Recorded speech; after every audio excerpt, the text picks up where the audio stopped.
Muy buenas tardes para todos. Un saludo muy especial en nombre de la doctora Diana Alexandra Remolina Botía, presidenta del Consejo Superior de la Judicatura, asimismo de los demás magistrados que integran la corporación.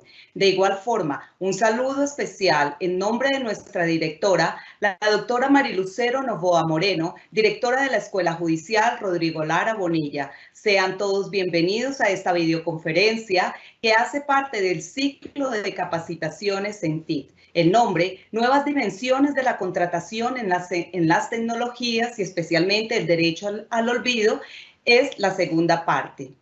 La hacemos en coordinación con el Centro de Documentación Judicial CENDOC y la Unidad de Informática de la DEAD, conforme a los acuerdos establecidos por el Consejo Superior. En esta conferencia se proseguirá con el análisis de las dos temáticas estudiadas el día de ayer, que por su trascendencia en estos momentos, donde la virtualidad y la tecnología forman parte esencial de nuestro entorno, damos una importancia a las nuevas modalidades contractuales con ocasión a la aparición de la tecnología y sobre todo el estudio de la figura jurídica denominada el derecho al olvido. El día de hoy damos de nuevo la bienvenida y tenemos el honor de contar con el doctor Romelio Elías Daza Molina, abogado de la Universidad Libre y magíster en Ciencias Políticas de la Universidad Javeriana, candidato a magíster en Derecho Informático y Tecnologías de la Información de la Universidad Externado de Colombia. Asimismo, docente universitario en distintas universidades del país. El doctor, especialista en TIC, autor de libros como Democracia y Prensa en Colombia, los medios de comunicación ante el nuevo derecho colombiano y las TIC ante el derecho colombiano y la gestión judicial. Actualmente, el doctor Daza es magistrado del Consejo de la Judicatura del Meta. Tan pronto finalice la exposición, nuestro conferencista invitado dará respuesta a todas las preguntas que se puedan formular a través del chat de participación. Sean todos bienvenidos a esta segunda parte de nuestra videoconferencia con un especial énfasis en el derecho al olvido. Doctor Daza, muchísimas gracias. Tiene usted el uso de la palabra. Muy buenas tardes a todos. Muchas gracias por la invitación. Un saludo especial a la directora de la Escuela Judicial, la doctora Marilucero Novoa, y lo hago extensivo a la presidenta del Consejo Superior de la Judicatura, la doctora Diana Remolina Botía. Un saludo también para todos los servidores y servidoras asistentes y las demás personas que aquí nos acompañan.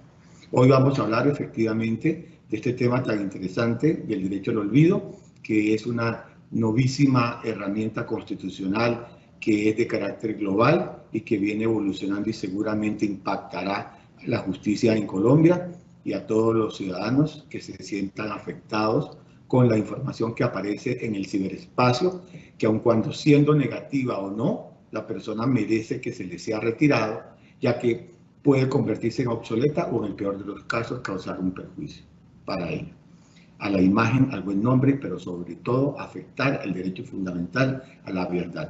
Para entrar en materia vamos a compartirle un pequeño video, una muestra ilustrativa de lo que ha sido en Europa este novísimo instrumento constitucional y político.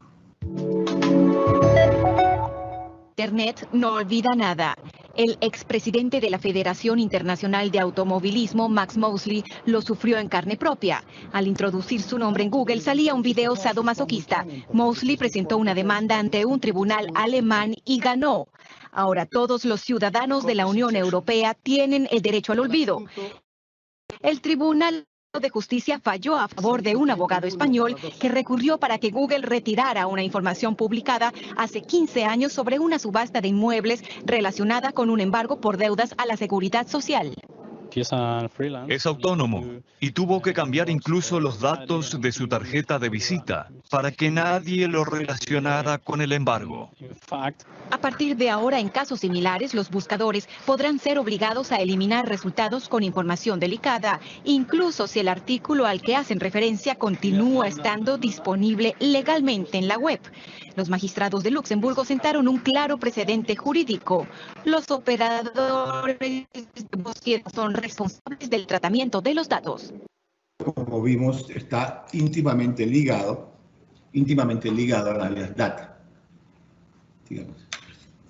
Este derecho al olvido es una herramienta que garantiza la protección de los datos personales, al honor, al buen nombre, a la intimidad y a la imagen. También se le conoce en Europa y en otros escenarios como el derecho a los secretos. El derecho al olvido es una herramienta que nace a raíz de una serie de afectaciones, a unas personas, y nace como el derecho a la supresión, al bloqueo, a la desindexación de los datos, cuando quiera que ellas aparezcan en el ciberespacio. Cuando hablamos de ciberespacio, estamos hablando de informaciones en las redes sociales, informaciones también que aparecen en plataformas, informaciones en los buscadores, y que son generados usualmente no por estos medios informáticos, sino que provienen de medios de comunicación, de instituciones del Estado o de organizaciones de otra índole, que son quienes los originan, pero estos medios que a través de los metadatos se constituyen unos repositorios donde afectan permanentemente en todos los ámbitos a las personas, ya sea en sus actividades, en su devenir diario que tiene que ver con sus actividades comerciales, en su devenir social, o que le afecten sus intereses familiares o personales. A una plataforma o a un buscador para retirar esa información que puede estar causando un perjuicio a un individuo, ese requisito de procedibilidad permite administrativamente hacer ese requerimiento para el retiro de los datos, y si el buscador o la plataforma o cualquiera de estas redes sociales no accede, queda la persona en libertad para acudir a los tribunales de justicia, como más adelante vamos a verlo. En Argentina también ocurrió un caso significativo, y de esos casos significativos se produjeron algunos fallos en la Cámara Comercial. Esto conllevó a que el Estado argentino tuviera que incorporar como instituto jurídico de la Ley de Protección de Datos Personales, reconocer la existencia del derecho al olvido de las personas, sobre todo en materia crediticia. Personas que por cualquier motivo pudieron en un momento determinado de su vida no haber podido pagar un crédito, pero posteriormente pueden lograr cancelarlo. No obstante, estas personas resultaban perjudicadas porque de por vida aparecían como unos deudores morosos, lo cual por desarrollo jurisprudencial fue necesario que a estas personas se le actualizara su información, puesto que si ya habían cumplido con su obligación no tenían por qué haberlo mantenido allí, y tuvieron fallos en su favor, ordenándole a estos buscadores que limpiaran el nombre de las personas, que por lo menos protegieran, respetaran lo que se llama la reputación digital de los individuos. Asunto que hoy por hoy es muy sensible, son datos muy sensibles que afectan la integridad, por lo menos en el buen nombre de los individuos. Tenemos otro caso en Chile. En Chile también ha habido se ha presentado este tipo de reclamaciones de los ciudadanos chilenos, donde reclaman que deben haber limitaciones de datos comerciales y financieros. Por lo tanto, surgió también esta ley de protección a la vida privada, así se llama ya, en Chile, posibilitando el uso de datos de morosidad bajo determinadas circunstancias, sin previo consentimiento del titular. Entonces, en algunos casos sí se puede mantener si la mora está vigente, pero en otros casos no, puesto que el individuo ha podido cumplir o la deuda ya se encuentra prescrita. Sin embargo, los buscadores castigaban a estos ciudadanos chilenos. En Europa es donde aparecen los casos significativos, como el caso del señor Mario Costeja. El señor Mario Costeja, que tenía una empresa de muebles, no había pagado unos derechos de seguridad social de sus empleados, el Ministerio de Trabajo le impuso una sanción, aparecía embargado incluso algunos de sus bienes. Él pudo lograr llegar a un acuerdo, pagar y quedar al día con ello.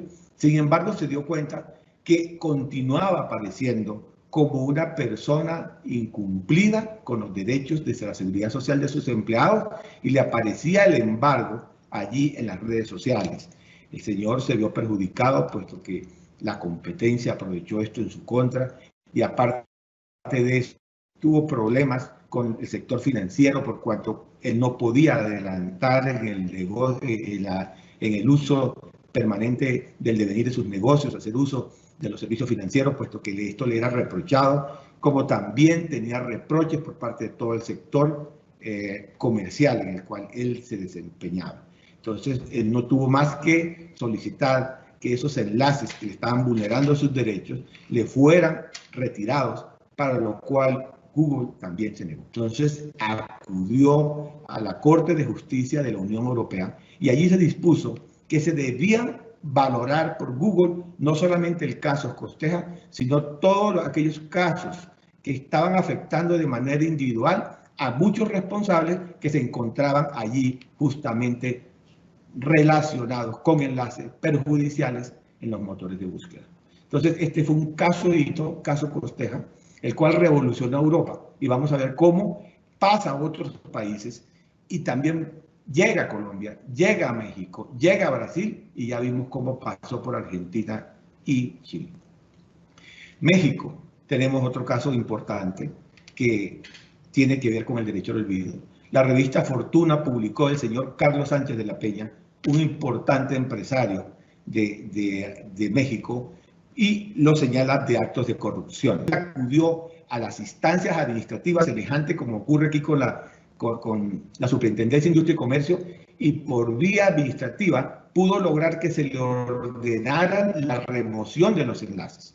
Sin embargo, la Red de Defensa de los Derechos Digitales, lo que tiene que ver con la defensa de la libertad de prensa, salió en defensa de la revista Fortuna sin éxito y solicitando la protección y el respeto de la libertad de expresión para con la revista. Sin embargo, no prosperó esta situación, puesto que primero está el derecho de los ciudadanos de habeas data, de buen nombre, antes que la libertad de expresión. Aquí observamos que hay una permanente tensión, como lo vamos a mencionar, siempre entre lo que va a ser el derecho fundamental constitucional de libertad de expresión y el derecho fundamental al habeas data, al buen nombre.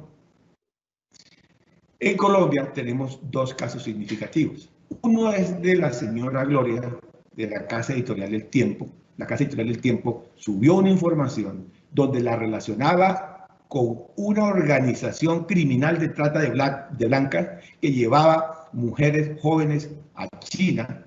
Ella, como servidora de una empresa de turismo, fue la que expidió los tiquetes de esta organización cuando se desplazó justamente a la China. Y ella resultó involucrada, investigada, pero posteriormente absuelta por esta investigación de trata de tráfico de blancas a China. Y allí ella no podía conseguir trabajo, no podía conseguir servicios financieros, no podía acceder a nada, puesto que ella permanentemente aparecía relacionada con esta organización criminal. Y no tuvo otro camino, después de ella hacer tantas visitas al diario y a todas organizaciones solicitando que por favor le retiraran esa información de allí, del ciberespacio, de la plataforma de Google, y no lo pudo lograr. Sin embargo, la Corte Constitucional encontró en esta tensión entre el reclamo del derecho de la libertad de expresión del tiempo y la honra y buen nombre, la Corte concluyó que esa noticia Google debía retirarla y le ordenó a Google Colombia para que a través de su organización internacional retirara y limpiara el buen nombre de la señora Gloria, quien logró con éxito el reconocimiento del derecho al olvido en Colombia.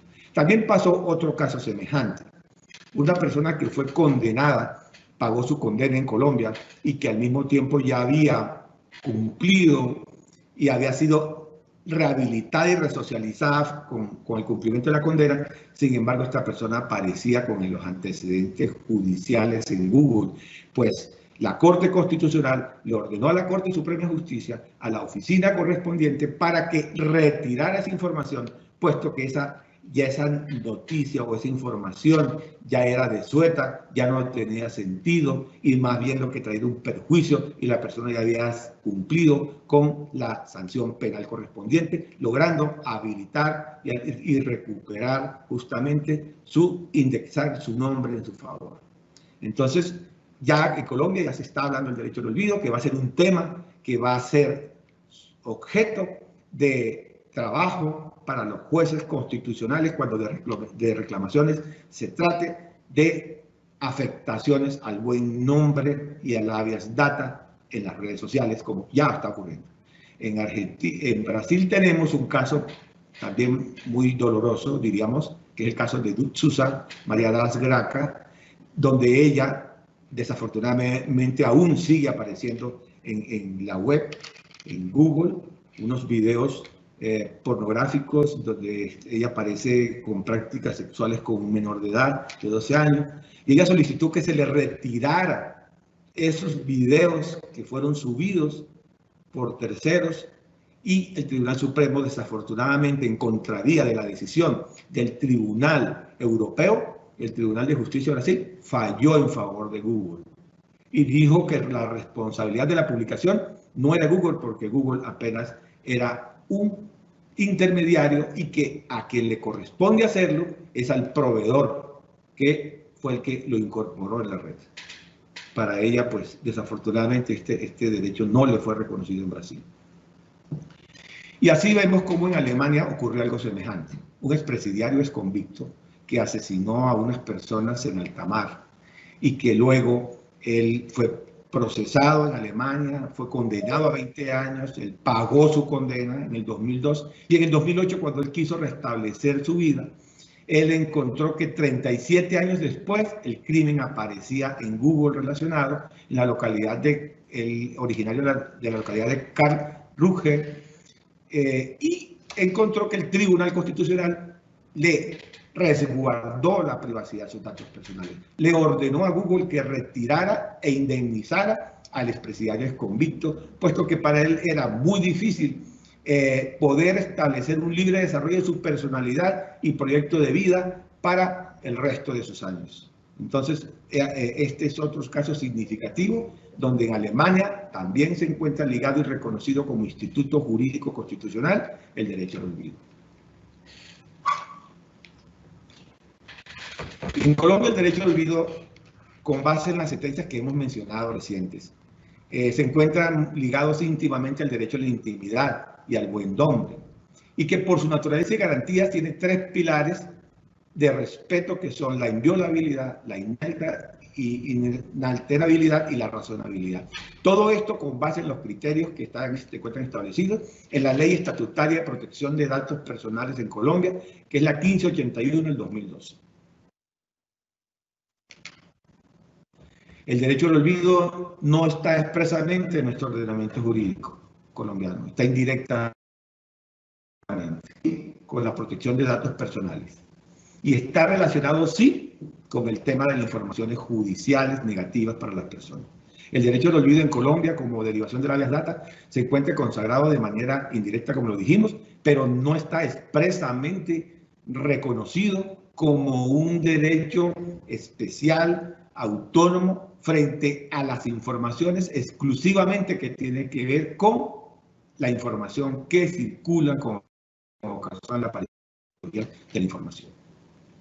Entonces, tenemos, para concluir, que en los sistemas jurídicos colombiano y europeo sí existe un consenso frente al respeto de la dignidad humana. Sin embargo, en Colombia hay una marcada tendencia de los procedimientos judiciales a proteger mayormente la libertad de expresión y opinión respecto a la habeas data. Situación diferente, como lo dijimos, en Europa, que se protege, la tendencia mayor o más marcada es a proteger el habeas data.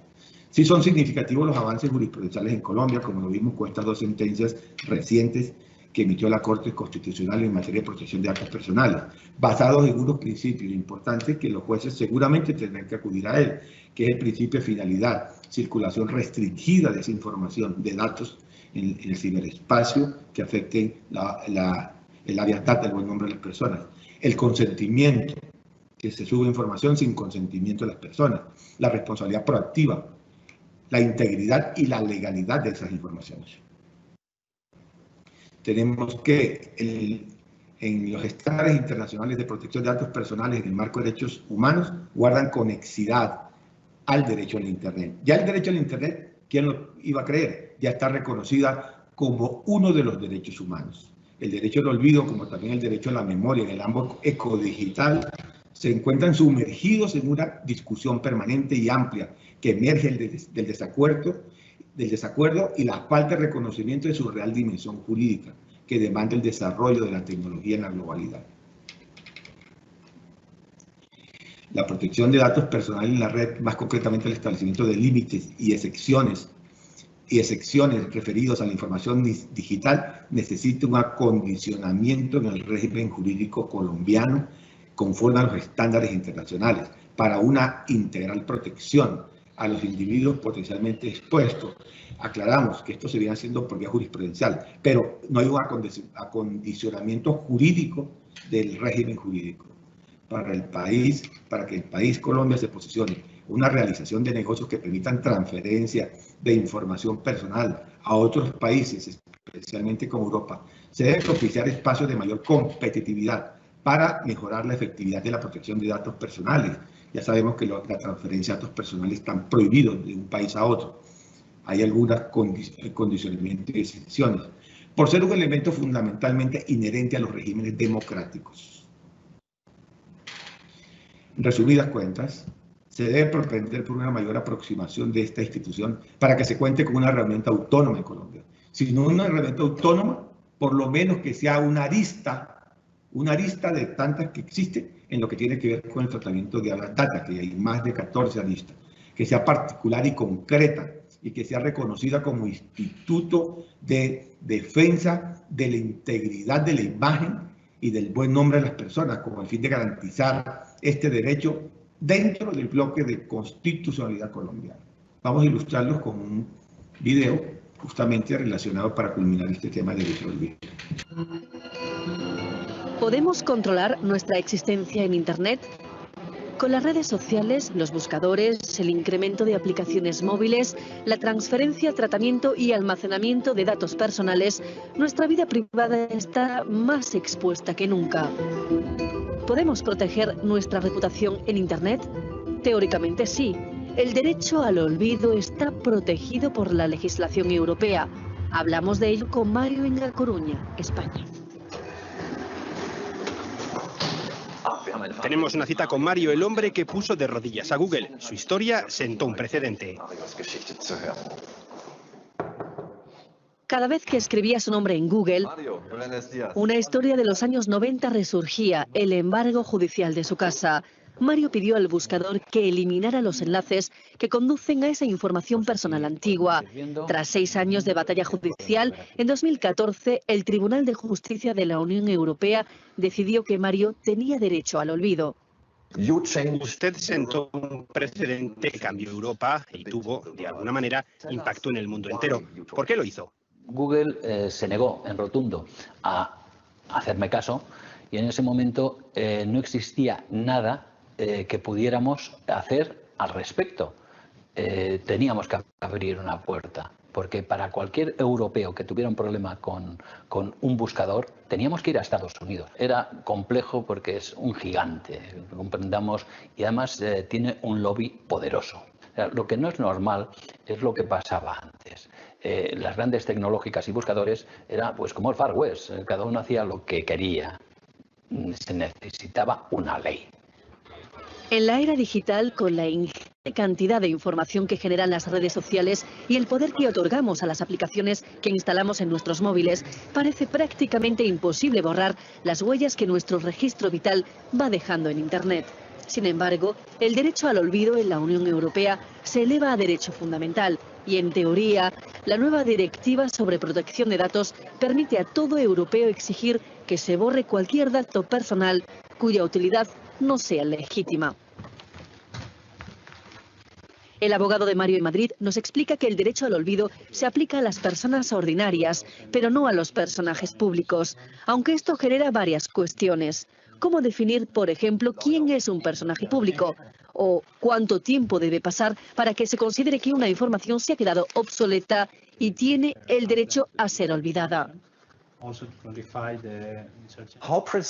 ¿Cómo se materializará este refuerzo de la protección de datos de cada ciudadano europeo a partir de mayo de 2018?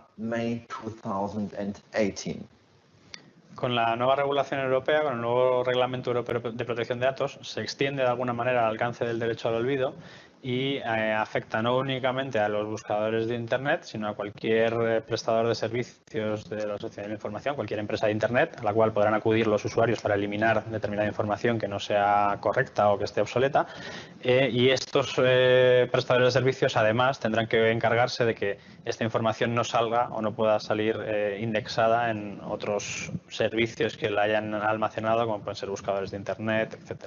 A 2 de cada 3 europeos le preocupa no tener control sobre su existencia en Internet. Estamos acostumbrados a intercambiar información privada con los amigos e incluso rumores del mundo que nos rodea. En el ámbito escolar esto puede llegar a ser un problema.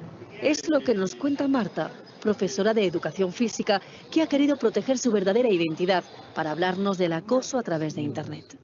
Se da el caso, nos cuenta, de alumnos que hacen montajes fotográficos de carácter pornográfico con fotografías de profesores. Un padre consiguió mi número de teléfono y a través del WhatsApp empezó simplemente con escribir que no estaba de acuerdo, lo que pasa que con faltas de educación, con insultos, y pasó de insultos muy graves, muy feos, a terminar amenazándome con que si me iba a quedar yo sola, que mirara bien a mis espaldas, que tuviera mucho cuidado, que a lo mejor me llevaba una sorpresita, iba con cosas así. Para mí personalmente el poder tener el dominio de mi imagen y de mis datos, para mí la privacidad es importantísima. La asociación ANAR intenta ayudar a los niños víctimas de acoso por Internet, un fenómeno en alza desde hace 3 años. Los psicólogos constatan un incremento de casos de menores depresivos con anorexia, automutilaciones y suicidios ligados a esta problemática. Para limitar el daño que los mensajes y las imágenes pueden ocasionar a los menores, es necesario poder borrarlos lo antes posible. ¿Es posible controlar un contenido que se nos escapa una vez difundido en Internet? Si son contenidos de vídeos, de contenido sexual de una menor, la desaparición de esos vídeos suele ser bastante rápida y efectiva. Pero cuando son contenidos ofensivos, notamos bastante pasividad por parte de los administradores de las redes sociales. El problema con los menores adolescentes es que ellos tienen una escasa percepción de riesgo. Entonces es muy normal que ellos vuelquen toda su privacidad, toda su intimidad en las redes sociales. ¿Qué pasa cuando el derecho a la privacidad choca con el derecho a la libertad de expresión? Mario dice que su lucha se centra en retomar el control de la información privada, aunque su historia permanecerá ligada a este hito jurídico. Después de 6 años realmente me siento satisfecho por lo que hemos logrado y hemos abierto pues un camino para Europa, porque lo importante no es quedarse aquí, sino seguir y hacer leyes en las cuales el ciudadano pueda retomar sus datos y dejarlos o no, pero ese es su derecho. En teoría, limpiar nuestro historial digital es posible. La legislación europea defiende el derecho al olvido, aunque existen bibliotecas virtuales que preservan archivos y capturas de sitios públicos en la web que quedan fuera de la jurisdicción europea. Aquí tenemos entonces una representación de lo que está pasando actualmente en Europa respecto a esta situación que ha generado tanta sensibilidad en todos estos países con ocasión a la aparición de las tecnologías de la información, lo cual va a terminar tarde que temprano estos tipos de conflictos en los tribunales de todos los países, particularmente en la Unión Europea. Ya en Latinoamérica, como vimos, ya pues está llegando esta ola constitucional que realmente se convierte en una preocupación para todos los miembros de los estados. En esta ocasión vamos entonces a hablar de lo que son las apariciones de las nuevas modalidades contractuales. Es sorprendente la evolución que han tenido las nuevas tecnologías de la información, que han llevado a innumerables transformaciones en los diferentes aspectos, los procedimientos, los términos, la estructura, la manera de prestar servicios de cara a la globalidad. Entonces tenemos que esta modalidad nueva de contratación aparece justamente con la ocurrencia y uso del comercio electrónico, que es exponencialmente. Cada vez son más los usuarios o personas o ciudadanos que con fines mercantilistas acuden a la red para obtener bienes y servicios. Y cada vez más las proyecciones resultan mucho más, afloran controversias, inconformidad, que tarde que temprano llegan a los despachos judiciales mediante esas legislaciones que regulan.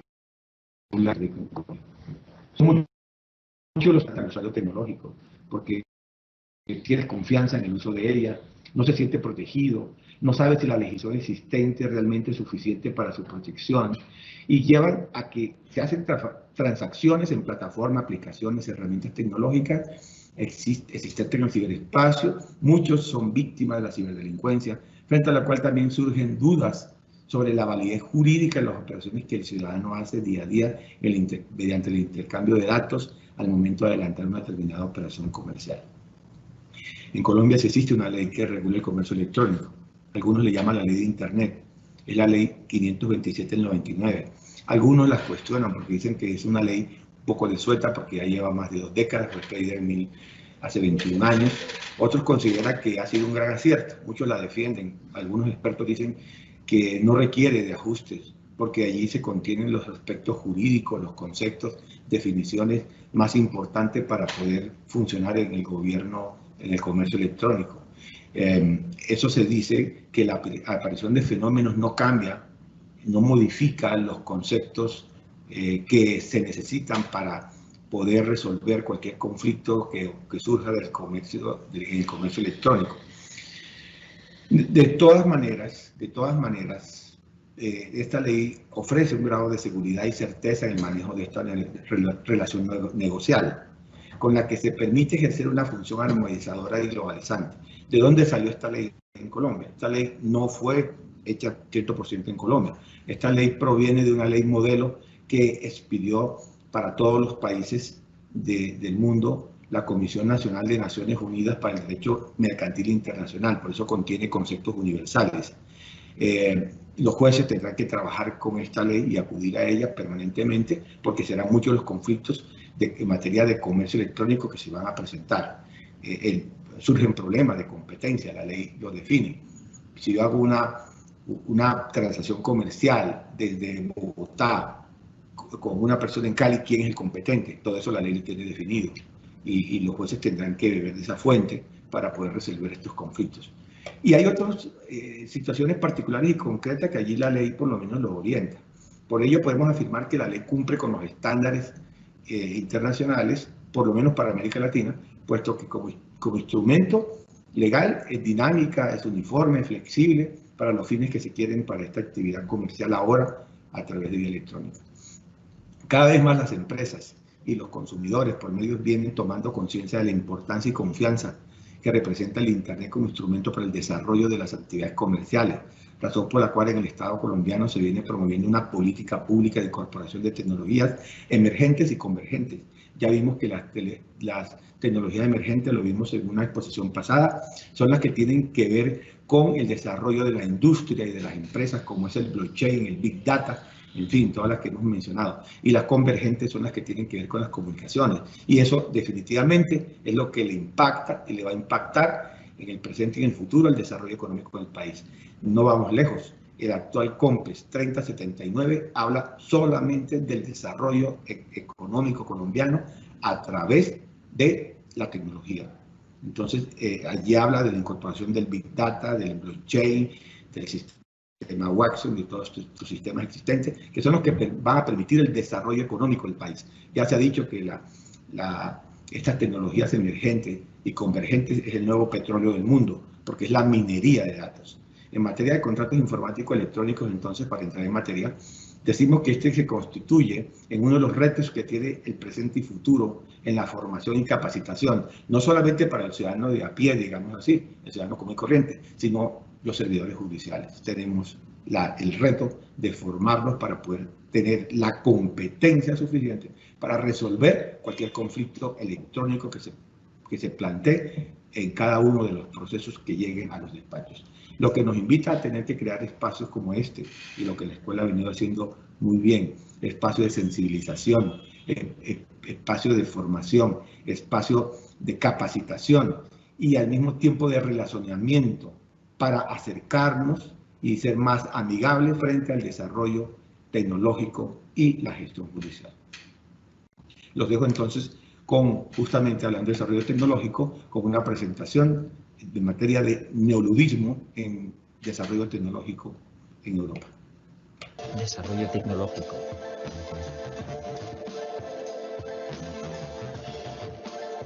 La tecnología representa el esfuerzo del hombre para hacer la vida más fácil. Los avances tecnológicos mejoran la calidad de vida de las personas, aumentan el tiempo de ocio, ayudan a reducir la pobreza y crean nuevos productos que mejoran nuestro bienestar. El desarrollo tecnológico le permite a las personas dedicar más tiempo a inquietudes de más alto nivel como el desarrollo personal, el amor, la religión y la amistad.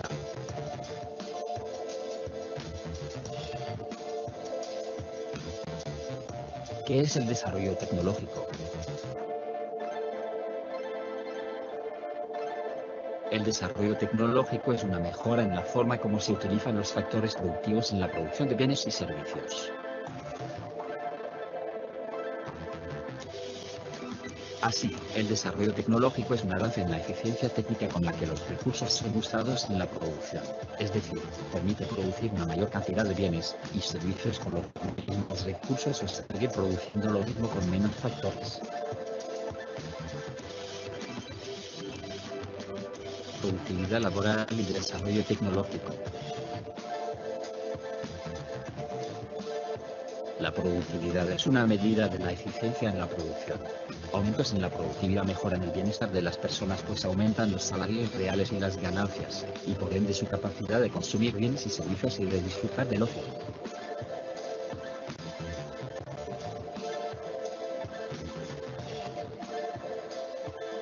El desarrollo tecnológico aumenta la productividad a través de mejores máquinas, equipos, herramientas, edificios, software, etc. Se producen más y mejores bienes.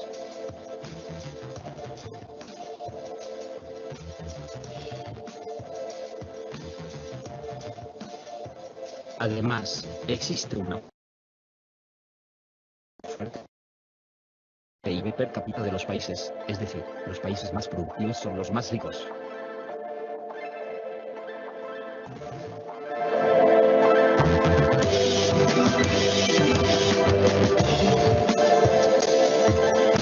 Desarrollo tecnológico, el ludismo y el desarrollo tecnológico.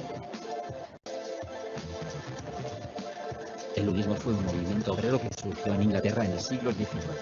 Estos obreros protestaron en contra de la recién desarrollada maquinaria que causaba la pérdida de sus trabajos.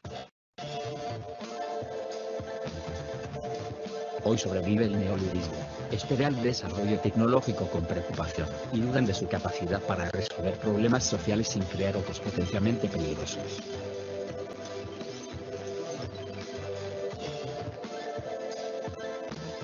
Este grupo cree en el retardar o detener el desarrollo de nuevas tecnologías. Advierten principalmente acerca del desempleo tecnológico debido a la mecanización, la automatización y la mejora de los procesos de producción.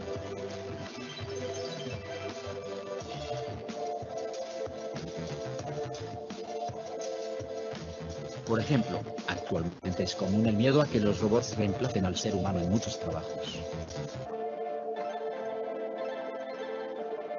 Sin embargo, sus preocupaciones no se han cumplido, que el desarrollo tecnológico también ocasiona la reducción de los precios debido a una mayor productividad, el aumento en la demanda agregada debido a precios más bajos y el incremento en la demanda de trabajo de las empresas.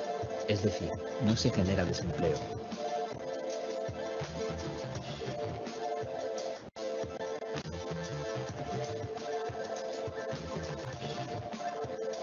A pesar de que el desarrollo tecnológico puede causar que trabajadores con conocimientos obsoletos pasen a ser redundantes, los 2 últimos siglos han demostrado que el progreso tecnológico crea nuevos y mejores trabajos.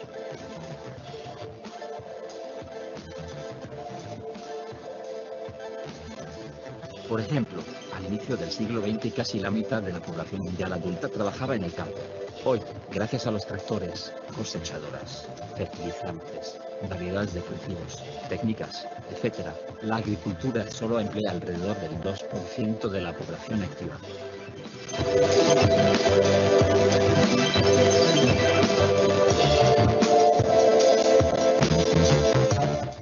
Bien, entonces vamos a mencionar cuáles son esa contratación informática y electrónica existente en el mundo y que realmente llega a los países de manera disruptivamente y que podríamos preguntarnos qué tanto pues tenemos regulado este tipo de relación comercial en cada uno de los países, particularmente en Colombia. Existe un nuevo contrato que se llaman los contratos con programadores. Es el que se suscribe entre la empresa desarrolladora con empleados autores que participan en el desarrollo de un bien informático. ¿Cuáles son esos bienes informáticos?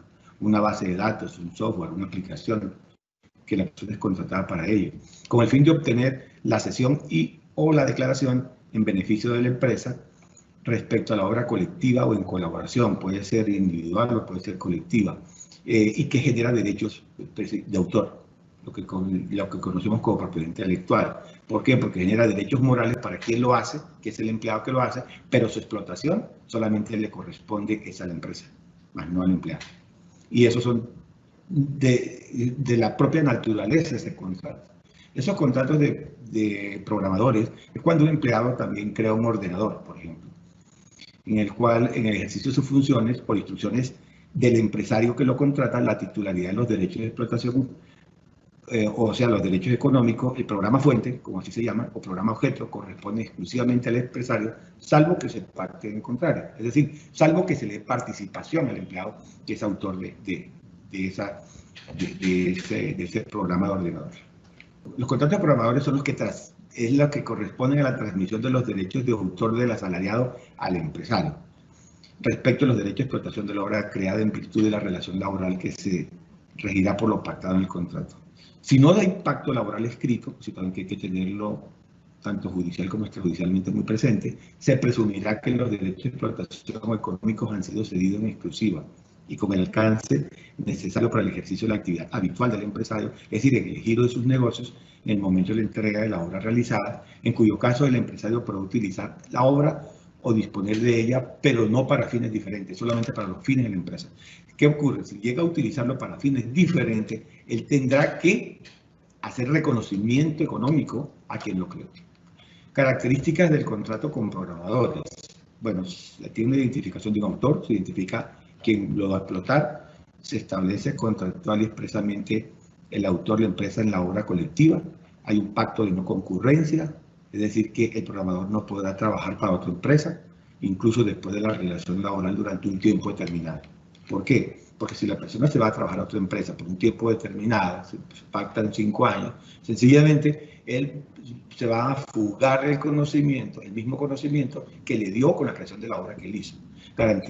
Se garantiza, la característica otra es garantizar que el programador no ha utilizado la aplicación de una obra preexistente y en caso contrario tiene que acreditar que él sí podía hacerlo, es decir, que no venga de otra empresa con la misma obra a venderla a otro empresario.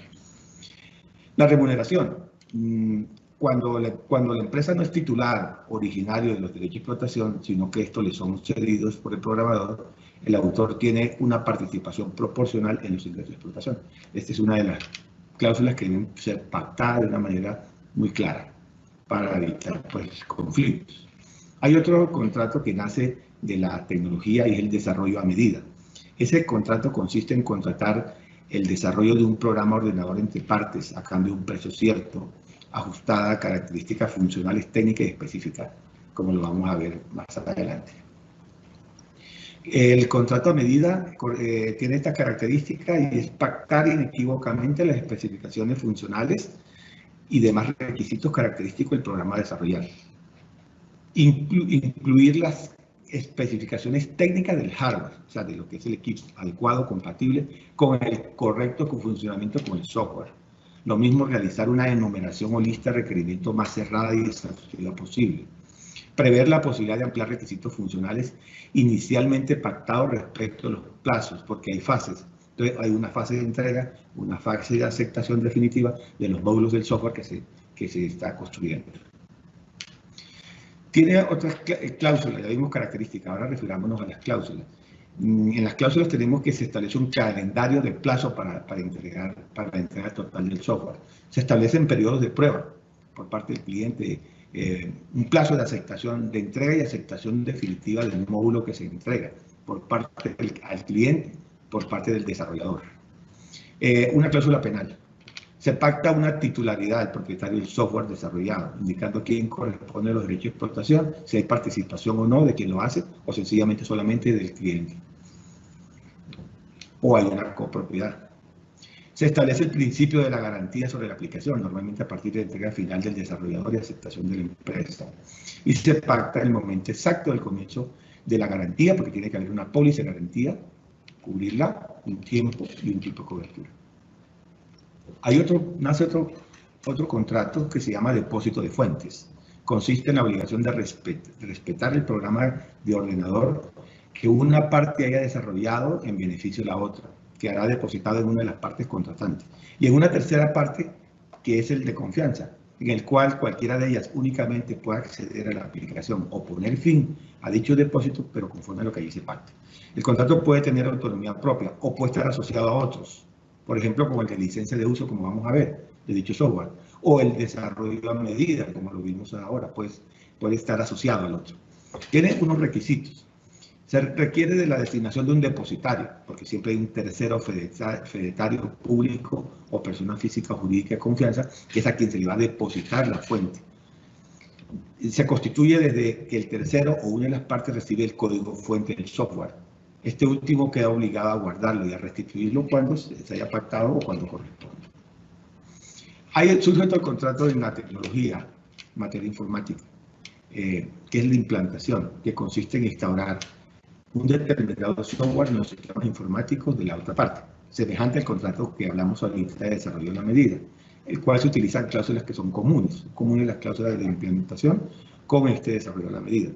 Ese tipo de contratos podemos encontrarnos en presencia de un bien desarrollado a medida o bien puede ser en presencia de un software estándar, aunque en el primero de los casos, o sea, en el desarrollo de la medida, se tiende a incluir cláusulas referidas a la implantación en el propio contrato de desarrollo de la medida. Las características del contrato de implantación es que debe pactarse un calendario de planeación de tareas, fases de los módulos y la puesta en funcionamiento. Estos son tres: planeación, tarea, fases y el funcionamiento. Deben terminar plazos para la instalación de la prueba, para reportar las deficiencias o incidencias y de corrección de esas deficiencias o incidencias.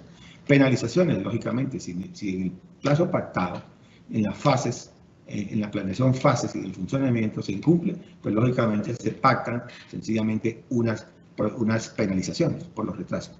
Y unos pactos de no contratación. ¿En qué consiste? En la prohibición expresa que la empresa cliente realice ofertas de trabajo al personal de la implantadora para evitar la transhumancia laboral y ganar ahorro en costos de una manera no muy transparente por parte de la empresa cliente.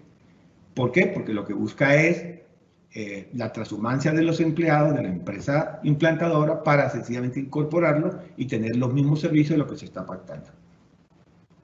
La licencia de uso, ese es otro contrato que nace en la vida de la tecnología. El contrato mediante el cual el titular del derecho de explotación de un determinado software autoriza a otro a utilizar el mismo, conservando el cedente de la titularidad del software. como su nombre lo dice, licencia de uso.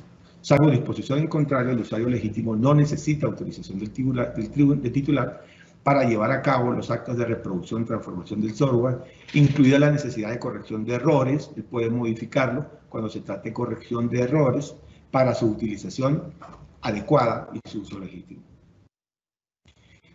Las características del contrato de licencia de uso. No se le puede impedir al usuario la realización de una copia de seguridad cuando resulte necesaria estrictamente para el uso del software.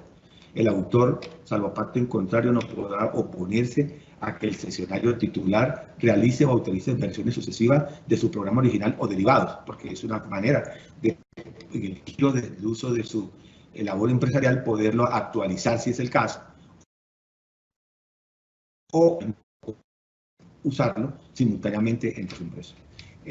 Ahí nace otro contrato que yo pienso que para las personas, para todos no es desconocido, que es el de mantenimiento, que se consiste en la prestación de servicios a la empresa cliente a fin de dar una aplicación consistente de las fallas y deficiencias de los software o realizar mejoras o ajustes. Hay contratos de materia de mantenimiento y son así, se sujeto en materia de tecnología, que es el preventivo, el correctivo, el de valor añadido, el formativo. El otro contrato que nace en la vida jurídica y nace en una realidad tecnológica son los contratos de distribución. Son aquellos que mediante el cual se establecen las condiciones y términos y usos del software que será distribuido y comercializado en el mercado, en cuyo caso el titular del software puede utilizar una serie de contratos típicos del ambiente mercantil o del ámbito mercantil, como son, puede utilizar para la distribución un contrato de agencia, o puede utilizar para el contrato de distribución un contrato de comisión, o puede utilizar un contrato de corretaje. Entonces tenemos otro que nace en la vida jurídica, nace en la realidad tecnológica, que es el outsourcing, que para nosotros creo que no es desconocido. Consiste en que una de las partes presta cualquier tipo de servicio de carácter informático a otra, frecuentemente con la finalidad de externalizar determinados procesos y servicios en un tercero especializado, quien aporta sus recursos humanos y materiales. Se acude a esta modalidad por parte de las empresas clientes a fin de poder focalizar sus esfuerzos en el objeto de su propio negocio y no tener que hacer inversiones adicionales costosas en materia de tecnología. Tiene unas características el outsourcing. Su objeto puede recaer tanto sobre el software como el hardware. Resulta habitual que se pacte la existencia de un grupo formado de interlocutores de ambas partes o de un equipo de la empresa contratante con el contratista para poder garantizar el seguimiento y control de los servicios que se contratan. También se requiere redefinir los recursos, la titularidad, las obligaciones de mantenimiento destinados a estos servicios. Existe otro que es la licencia de uso de base de datos. Corresponde al permiso de uso de una base de datos que se pacta entre el titular y el fabricante con otra empresa. Entonces vemos que aquí actúan no solamente sujetos, sino también objetos. En los sujetos tenemos los usuarios. De por medio tenemos un sistema gestor de base de datos, como ocurre con la empresa Oracle, que presta estos servicios, SolServer, MySQL también presta ese servicio, y muchas más, que se encargan sencillamente de licenciar el uso de base de datos. Otro contrato que nace en la tecnología es el acceso a datos, contratos mediante el cual una de las partes realiza un tratamiento de datos personales por cuenta de la otra.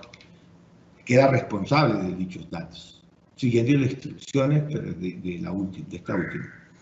La parte prestadora del servicio se denomina encargada del tratamiento, por ser una persona física y jurídica que solo o conjuntamente con otros trata datos personales por cuenta de un tercero.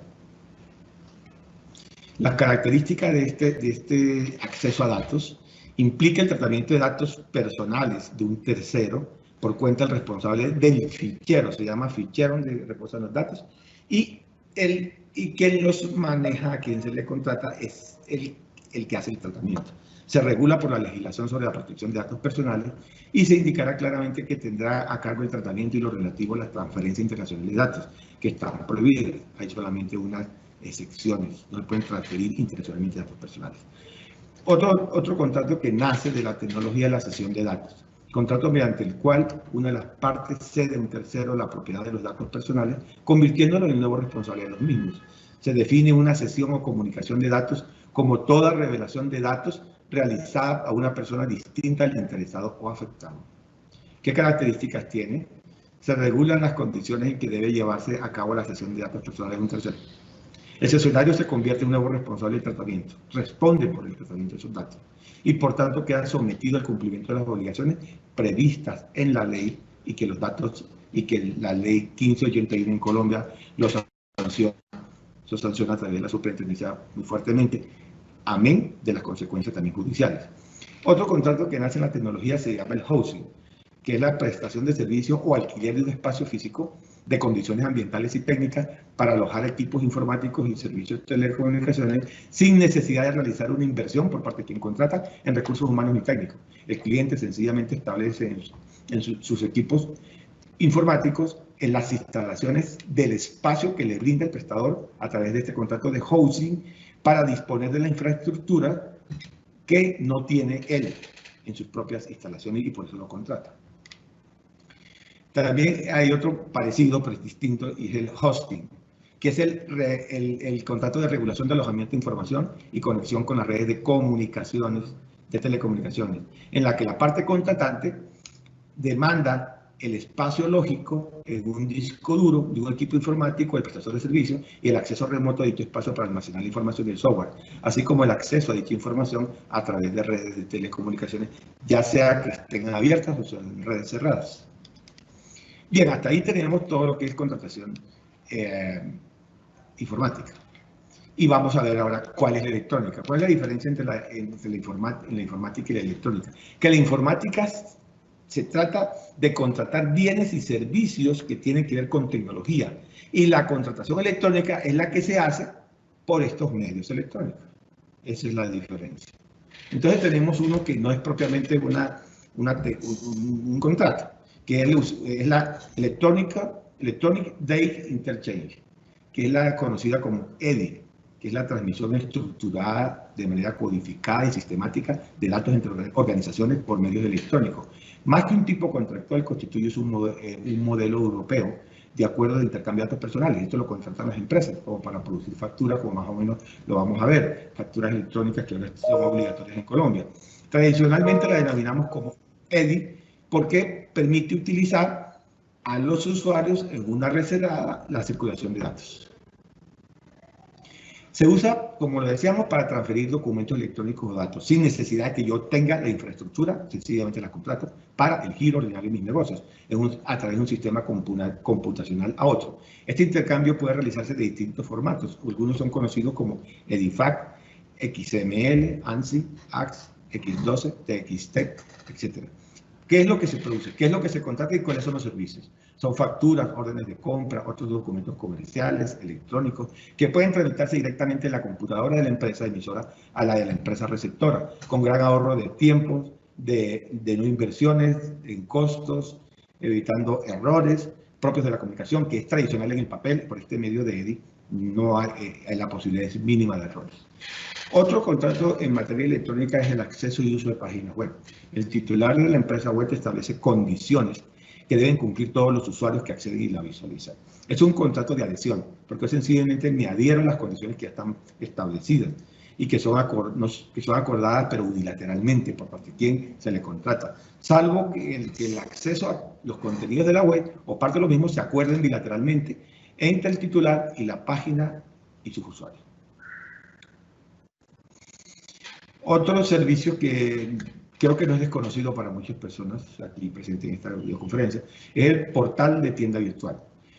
Es una herramienta que pone a disposición de una persona natural o jurídica para comercializar productos a través de medios electrónicos, que más que un contrato en sí mismo corresponde a unas condiciones generales de contratación, en las que una de las partes se adhiere y toma el servicio del portal de la tienda virtual. Se prestan los servicios en redes abiertas de telecomunicaciones, así como la posibilidad de comercializar sus productos a través de la comunicación a distancia, sin la necesidad de tener que invertir en estructuras que usualmente son costosas, informáticas y de telecomunicaciones. El operador logístico, ya vamos a ver que puede estar asociado al de tienda virtual, es la adquisición de productos adquiridos por medio de tiendas virtuales. Puede exigir la necesidad de contar con un distribuidor, siendo necesario contratar servicios de este a través de un contrato para poner a disposición de las tiendas virtuales los servicios de distribución. La prestación de estos servicios de distribución también pueden contratarse de forma individual, o puede ser en grupo, o puede ser empresarial, siendo las propias tiendas virtuales quienes eligen de forma concreta quién es su operador logístico. para que pueda funcionar la tienda virtual. Lo otro que se está usando mucho es la venta electrónica, que es el contrato también de adhesión, casi todos son de adhesión, a las condiciones. Yo me adhiero a las condiciones generales de venta de los productos electrónicos a través de un medio de comunicación a distancia, debiendo aceptarlas en su totalidad por el comprador. Tanto la oferta, la aceptación como la ejecución del contrato se realizan a través de comunicaciones a distancia que se hacen como a través de una descarga de archivos. Entonces ahí tenemos a grandes rasgos la contratación que surge de la tecnología, que es la informática y la electrónica, y también podemos hoy hablar también de contratación inteligente.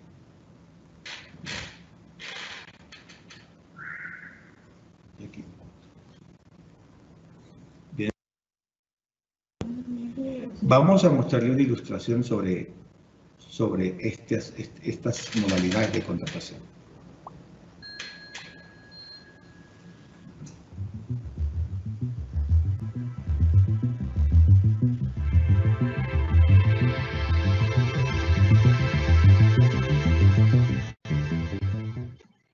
El gran avance de soluciones de blockchain, como las finanzas descentralizadas o DeFi, como se les conoce, la ejecución de seguros, apuestas, compras y hasta las votaciones en blockchain son una realidad. ¿Qué son los contratos inteligentes? Son programas informáticos que ejecutan de forma automática acuerdos establecidos entre dos o más partes. Almacenan dichos acuerdos en una dirección específica de blockchain y, cuando el evento contemplado en ellos ocurre, se ejecutan las acciones establecidas. Su cumplimiento, por tanto, no está sujeto a interpretaciones, sino a la ejecución de eventos concretos, como un gatillo. Al estar ubicados en una cadena de bloques descentralizada, ninguna de las partes puede hacer modificaciones sobre estos contratos. Pero, ¿cómo pueden ser capaces de conocer si se produce o no un evento concreto? Esto es posible mediante los oráculos, que son herramientas informáticas que permiten actualizar el estado de los contratos inteligentes con información del exterior, como por ejemplo los precios de una divisa, la cotización de una acción o si ganó un equipo en un partido. ¿Es necesario saber programar para crear un contrato inteligente? Es recomendable, pero no es obligatorio, que se trata de software y utiliza código. En la actualidad existen dos capas o formas de crear contratos inteligentes.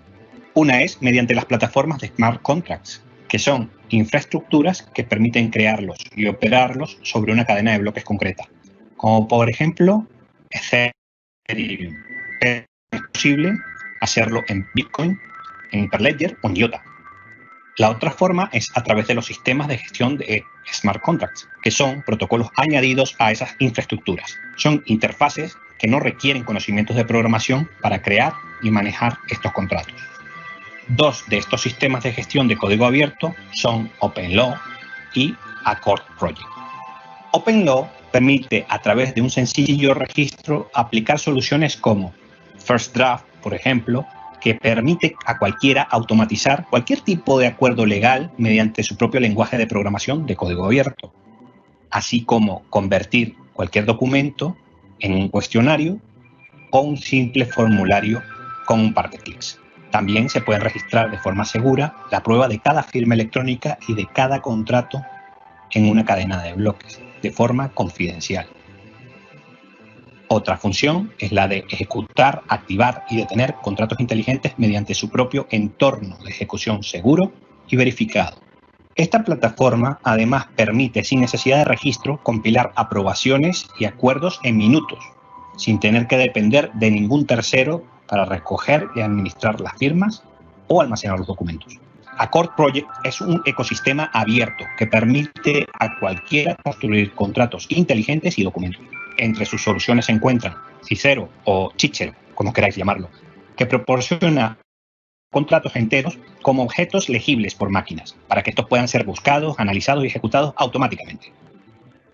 Concerto, que permite la construcción de modelos de datos para dominios, eventos, cláusulas, etc. en contratos inteligentes. Ergo, que consiste en una serie de esquemas JavaScript que ayudan a definir y gestionar modelos sobre los que construir contratos inteligentes. Y Template Studio, que funciona como un repositorio de plantillas de cláusulas legales y contratos creados con Accord Project. ¿Qué validez legal tienen los contratos inteligentes? Pues depende de la jurisdicción. De momento están en una zona gris, aunque existen casos como el del estado de Arizona en Estados Unidos, que les otorga el mismo estatus legal que los contratos tradicionales. Muy bien, pues ahí ustedes vieron la ilustración y la diferencia que tenemos entre contratos electrónicos, contratos inteligentes y los contratos que acabamos justamente de exponer. Existen diferencias entre los informáticos, electrónicos y los inteligentes, pero de todas maneras uno se pregunta, ¿el contrato electrónico es inteligente? Pues de golpe no. El contrato inteligente lo es por sí mismo, por su propia naturaleza. Luego vamos a ver ahora los bienes y servicios que en el mundo que la humanidad ahora va a enfrentar en la manera de adquirir bienes y servicios no contractuales con este pequeño video. Increíble las tiendas físicas de Amazon totalmente automatizadas. Fijaros, si metemos un producto en el carrito, lo va a detectar y lo va a sumar a nuestra cuenta. Pero si nos arrepentimos y queremos devolver alguno de los productos, también lo va a detectar. Fijaros cómo esta chica saca la Coca-Cola y lo resta del total. Todos los productos tienen la valoración que tienen en el portal. Y todo eso que hemos comprado se va a sumar a nuestra cuenta de Amazon directamente. Muy bien, con esto agradezco a todos por la atención para esta conferencia y yo cedo la palabra a la doctora Mónica Alexandra Cuellar Pineda. Doctor Daza, muchísimas gracias y pasamos al fragmento de las preguntas. La primera, doctor, ¿en qué lugares se ha presentado un mayor desarrollo respecto a la protección del derecho al olvido? Indudablemente que en Europa. En Europa este es un tema cada vez más movido y es un tema que le abrió los ojos a los ciudadanos de la Unión Europea y es mucho el trabajo que le viene al Tribunal Judicial de la Unión, porque son muchas las personas que van a tener que acudir al tribunal cuando de afectación se trata, sobre todo de aquellos personajes públicos o aquellos personajes importantes de la industria, de la farándula, en fin, cuando se ven afectados que en sus redes sociales se ven invadidos de informaciones dañinas para su propia reputación digital. Entonces, en Europa, creo que esto comienza primero en España, luego se extiende, como lo vimos, en Alemania, pero en estos momentos es posible que ya hayan ocurrido muchos más eventos de reclamaciones ante el Tribunal Judicial. Y en Latinoamérica no tenemos que quejarnos, porque ya nosotros ya entendemos y reconocemos la importancia de este derecho que nos permite cuidar esa reputación digital. Porque hoy es tan importante la reputación personal por la protección de la propia imagen como la digital. Llegará el momento en que esa reputación digital sea muy superior que a la misma física o personal. Siguiente pregunta, doctor Daza. ¿Cuál es la diferencia entre los contratos inteligentes, los contratos informáticos y los contratos electrónicos? Alcancé a mencionar algo, pero pienso que no cerré bien la idea. Los contratos inteligentes son los que se caracterizan por tener un código escrito en lenguaje de programación que funciona a través de blockchain. El blockchain ya lo vimos que es una tecnología emergente, que es una cadena de datos y que es muy seguro porque funciona a través de los hashes. Y un hash existe, es lo que une un bloque con otro y lo que permite tener seguridad en la información que en el bloque se lleva. Entonces, el blockchain no se puede, tanta seguridad que no se puede craquear, lo que antes conocemos como hackear, porque para yo craquear una cadena de bloques tendría que hacer millones en un mismo instante de craqueo o de hackeo a un determinado bloque. Entonces resulta muy seguro este contrato inteligente. Lo que lo diferencia del informático es que el informático es distinto totalmente al inteligente, porque el informático se trata de la obtención de servicios relacionados con hardware y software, es decir, con equipamiento de equipo, con software servicio de programación, alojamiento en la nube, en fin, base de datos. Y los electrónicos son los que se hacen por medio de los medios electrónicos. Entonces, son diferentes. Electrónicos son los que se hacen por los medios electrónicos únicamente. Informáticos, para cerrar, son los que obtener certificados. Y los inteligentes son aquellos que se usan con código escrito en lenguaje de programación a través de blockchain y que resulta muy seguro. Son los smart contracts. Última pregunta, doctor. ¿Se necesita, en su opinión, una nueva legislación contractual para regular los contratos inteligentes, informáticos o electrónicos? Indudablemente sí se va a requerir una regulación y reconocimiento jurídico de esta modalidad de contratación en nuestro país, como también va a pasar en todos los países del mundo. Hoy pasando en los países del mundo. En razón a que vamos a encontrarnos con vacíos, vamos a encontrarnos con dificultades en el momento de resolver un conflicto, ya sea extrajudicial o judicialmente. Por tal motivo, hoy por hoy, la única opción que tenemos es acudir a la normatividad tradicional contenida en los códigos civil, comercial, laboral, así como el desarrollo jurisprudencial que se viene produciendo.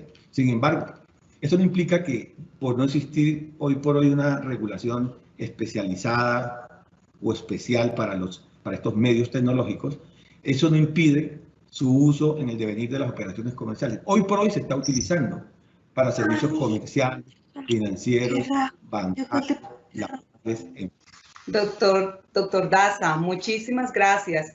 Un especial agradecimiento por habernos acompañado de nuevo el día de hoy en esta segunda parte de su videoconferencia y resaltar la importancia, doctor, de la incorporación de las nuevas modalidades de contratos con ocasión a la aparición de la nueva legislación, la tecnología, que sin lugar a dudas tiene un impacto en la forma de organización productiva y en la forma contractual. Y es por esta razón que el ordenamiento jurídico vigente debe fortalecerse para evitar futuras estafas en las negociaciones virtuales. De nuevo, nuestros agradecimientos, doctor Daza.